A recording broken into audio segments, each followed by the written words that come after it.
Grief is the price we pay for love. Queen Elizabeth II. In this obituary, we commemorate international celebrities who passed away mid-October 2025. Please stay until the end, as every person deserves our remembrance. Drew Struzan's passing leaves a void in the tapestry of visual storytelling. For decades, his illustrations transcended mere promotion, becoming cultural touchstones that shaped our collective imagination. Born in Oregon in 1947, Struzan's journey began with humble materials, pencils on toilet paper, a stark contrast to the grandeur he would later create. His airbrushed mastery, refined through B-movie posters, evolved into iconic one-sheets for cinema's defining sagas: Star Wars, Indiana Jones, E.T., and Back to the Future. Each stroke captured not just likenesses, but the soul of stories, blending photorealism with painterly grace. Struzan's collaborators, Spielberg, Lucas, and Darabont, saw in him an alchemist who transformed film narratives into timeless art. Beyond posters, his legacy includes album covers, Alice Cooper's Welcome to My Nightmare, stamps, and book illustrations, each project marked by tactile dedication to traditional mediums. "I love the texture of paint," he once wrote, rejecting digital encroachment. His retirement in 2008 proved fleeting. Passion drew him back for The Force Awakens and How to Train Your Dragon, proving art was his oxygen. Awards like the Saturn or Society of Illustrators Hall of Fame induction felt secondary to the quiet pride in his Pasadena studio, where family remained his anchor. Alzheimer's gradually dimmed his light, but his visuals endure, whispering adventures, hope, and humanity. Jeffrey Ryan Duke Roufus leaves behind a legacy that transformed combat sports in America. Born on February 19, 1970, he discovered martial arts at a young age, following in the footsteps of his older brother, Rick. Throughout the 1990s, Duke established himself as a formidable force in kickboxing, capturing multiple world championships across various organizations, including WKA, WAKO, WKBA, Kick, and IKF. His professional record of 36, 8, and 1 with 26 knockouts reflected his technical prowess and devastating power. Among his most memorable performances was his 39-second demolition of Australian champion Grant Barker in 1999, a display of striking precision that showcased his mastery of Muay Thai. Duke's true calling emerged after hanging up his gloves. In 1997, he opened what would become Roufusport in Milwaukee, creating a training ground that would produce some of mixed martial arts' most accomplished champions. His coaching philosophy blended traditional martial arts discipline with innovative striking techniques, earning him recognition as one of North America's premier striking coaches. The relationship Duke forged with Anthony Pettis exemplified his impact beyond technique. When Pettis lost his father, Duke stepped into that void, becoming both mentor and father figure. Together, they achieved the impossible, with Pettis capturing the UFC lightweight championship. Their bond represented Duke's approach to coaching. He didn't just develop fighters, he shaped human beings. Sergio Pettis, Tyron Woodley, and Ben Askren also flourished under his guidance, each carrying forward the principles Duke instilled. Duke's influence extended throughout the combat sports landscape. He served as a commentator for K1 and Glory Kickboxing, appeared on national television programs, and operated the North American Fighting Championship. On October 17, 2025, Duke passed away peacefully in his sleep at age 55. His death leaves an immeasurable void in the martial arts community. Samuel Robert Rivers, the founding bassist of Limp Bizkit, passed away on October 18, 2025, at the age of 48. His journey through music began in the halls of Arlington Middle School, where young Sam picked up the tuba, sparked by his friendship with drummer John Otto. What started as a middle school band evolved into one of the most influential musical partnerships in nu metal history. Rivers discovered his true calling when a music teacher at Bishop Kenny High School suggested he switch from guitar to bass. This seemingly simple recommendation would shape the sound of a generation. His fingers on the bass strings created the thunderous foundation that defined Limp Bizkit's explosive energy, from their 1997 debut through their most recent work. The story of Limp Bizkit began with a chance encounter at a Jacksonville Chick-fil-A where Sam met Fred Durst. Bonding over skateboarding and music, they formed Malachi Sage before creating Limp Bizkit in 1994 with Otto. At just 19 years old, Rivers recorded his first album with the band, becoming their youngest member and bringing a raw vitality to their sound. His bass playing earned him recognition as Best Bass Player at the 2000 Gibson Awards, cementing his status among his peers. Rivers faced significant health challenges throughout his life. In 2015, he stepped away from touring due to what was initially reported as degenerative disc disease, though he later revealed the true cause was liver disease from excessive drinking. He underwent a liver transplant and eventually returned to the stage in 2009, recording 2 more albums with Limp Bizkit. Beyond his work with the band, Rivers dedicated himself to nurturing Jacksonville's music scene, producing albums for Burn Season and The Embraced. He formed Sleep Killers with Damian Starkey, continuing to create and inspire until his final days.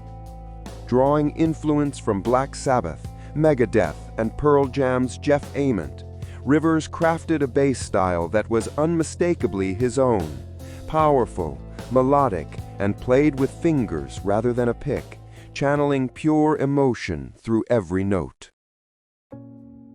Douglas Matthew Martin's life journey began and ended in Oakland, California, where he was born on January 13, 1989, and passed away on October 18, 2025, at the age of 36. His story speaks of extraordinary athletic brilliance, the weight of expectations, and the profound struggles that even the most celebrated among us can face. Growing up in Stockton, Martin already displayed exceptional talent at Showa High School. Later, his commitment to Boise State University proved transformative, as he became one of the Broncos' most dynamic players. The 2011 Mako Bowl Las Vegas remains etched in memory, where he returned the opening kickoff 100 yards for a touchdown and earned MVP honors. The Tampa Bay Buccaneers recognized his potential, selecting him in the 2012 NFL Draft. Martin's rookie season announcement arrived with immediacy, a Pro Bowl selection that validated the faith placed in him. His 2015 campaign stands as perhaps his finest professional achievement, earning first-team All-Pro honors and his second Pro Bowl appearance. Over 7 NFL seasons with Tampa Bay and later the Oakland Raiders, Martin rushed for 5,356 yards and scored 30 touchdowns, leaving an indelible mark on the franchises he represented. Behind the statistics and accolades lived a man who faced battles beyond the gridiron. His family had been seeking mental health services for him, a reminder that success and fame provide no immunity from internal struggles. The circumstances of his death, following a mental health crisis and interaction with law enforcement, reflect a tragedy that extends beyond one life lost. It speaks to systemic failures in addressing mental health emergencies with appropriate care and intervention. Martin's legacy encompasses both his athletic achievements and the conversations his death must inspire about mental health support, crisis intervention, and the humanity we owe one another in moments of vulnerability. Doug Martin's life reminds us that behind every jersey number and highlight reel exists a complete human being deserving of compassion, understanding, and support when darkness descends. Robert Lawrence Horne left this world on October 19, 2025, following complications from a blood infection and pneumonia. Born on April 13, 1967, he spent 58 years bringing joy, entertainment, and inspiration to wrestling fans across America and beyond. Wrestling became Robert's calling from the moment he stepped into the ring in 1991. Alongside Nelson Frazier, he formed the Harlem Knights, beginning a partnership that would evolve into the beloved Men on a Mission. When they joined the WWF in 1993, Robert became Mo, transforming into a charismatic performer who brought positivity and energy to every appearance. Their vibrant personalities and Oscar's memorable raps made them fan favorites. The WWF World Tag Team Championship victory during a United Kingdom tour marked a pinnacle moment in his career. Robert's resilience defined him both in and out of the ring. When Men on a Mission reinvented themselves as King Mabel and Sir Mo in 1995, he adapted seamlessly, proving his versatility as a performer. After leaving the WWF in 1996, he continued wrestling across the independent circuit, never losing his passion for the sport that defined his life. He promoted Southern Extreme Wrestling and later co-founded SOAR Championship Wrestling with his wife Denise Jones in Dallas, Texas, nurturing the next generation of wrestlers. The battles Robert faced outside the ring tested him profoundly. A kidney transplant in 2018, followed by COVID-19 hospitalization and the need for a liver transplant in 2022, would have broken many spirits. Yet he persevered, supported by Denise and sustained by the love of fans who never forgot him. His courage during these trials showed the same heart he displayed entertaining audiences for decades. Robert's legacy lives through every wrestler he mentored, every fan who smiled at his performances, and the enduring memory of Mo bringing championship gold home alongside Mabel. Daniel Danya Naroditsky passed away on October 19, 2025, at the age of 29 in Charlotte, North Carolina. Born in San Mateo to parents who had fled the Soviet Union, his father a mathematician from Ukraine, his mother a pianist from Azerbaijan, Naroditsky grew up immersed in intellectual pursuit and artistic sensitivity.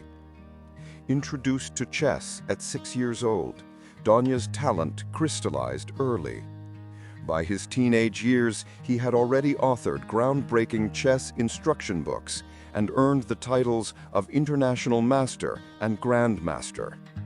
His classical peak came in 2017 when his rating touched 2647, placing him among the world's elite players.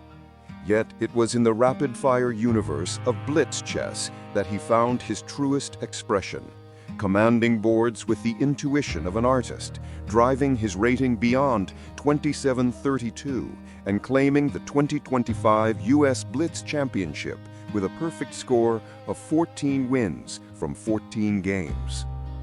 Beyond competitive achievement, Danya cultivated something rarer, genuine human connection through his craft. His YouTube and Twitch channels attracted nearly 800,000 followers who came not merely to witness chess, but to encounter a mind thinking out loud, vulnerable and searching. His voice reached millions through chess.com commentary and his columns in the New York Times, democratizing the ancient game and making it accessible to ordinary people seeking beauty in complexity. The final chapter of his story carries a shadow. Over the preceding months, Danya endured relentless accusations of cheating from Vladimir Kramnik. In his last live stream, The weight of these unsubstantiated claims was visible in his face, audible in his voice. He carried this burden alone until he could carry it no longer. The cause of death is so far not made public. Danya Naroditsky leaves behind an immeasurable legacy of a soul who made chess a language of connection. Dave Ball departed quietly on October 22, 2025, just days after completing a new Soft Cell album with Mark Almond, a reminder that creativity and vitality can coexist until the very end. His death at 66 marked the loss of an artist who fundamentally shaped how synthesizers could convey emotional complexity in popular music. Forming Soft Cell in the late 1970s, Ball and Almond pioneered synth-pop during an era when electronic instruments were still viewed with skepticism. Their cover of Gloria Jones's Tainted Love climbed to #1 in the UK, but their artistic reach extended far beyond that single achievement. Songs like Say Hello, Wave Goodbye and Torch demonstrated their capacity to merge cold technology with warm, aching humanity. Ball's production work across decades, from collaborations with The Grid to remixes for David Bowie, showed an artist perpetually evolving, never content with repetition or commercial formulas. What made Ball's artistry distinct was his understanding that synthesizers weren't merely instruments for creating dance beats, they were tools for accessing vulnerability. His soundscapes breathed with restraint and precision, allowing space for emotion to resonate. Mark Almond's reflection captures the measure of their partnership. Ball was a wonderfully brilliant musical genius whose contributions extended far beyond technical proficiency into the realm of genuine artistic vision.